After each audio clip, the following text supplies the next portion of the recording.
My name is Andrew Kandia. I'm currently the chairman of Taifa Sacco Staff Provident Fund. We are here in Mombasa, coming in a seminar that has been organized by FINET.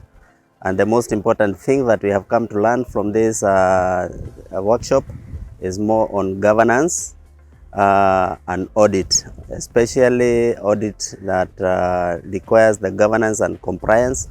These are something, most of the things that we have not been able to do before. And right now, because we have had the exposure, we have been trained by FINET. FINET looks to be a good trainer. They have all that is required. They have the expertise, and they have the speakers who are actually really taking us through these compliances, and we are very appreciative so far with FINET. When we go back to Nyeri, our biggest challenge right now is on the governance audit, which we are going to plan as quickly as possible.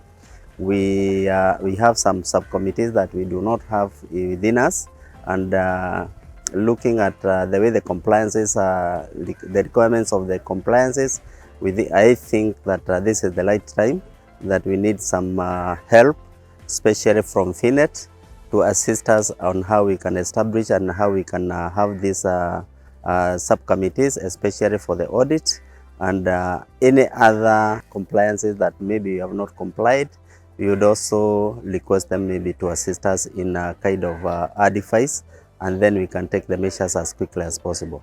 So otherwise, right now, we are very appreciative for FINET.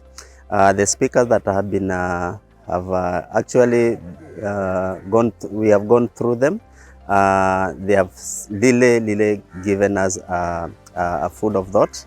They have educated us. They have shown us where we can go wrong and where we are wrong, even right now as we speak. And we are sure we are going to, we have seriously benefited from this, especially on compliances and governance. We are very thankful for what FINET has done for us. Thank you so much.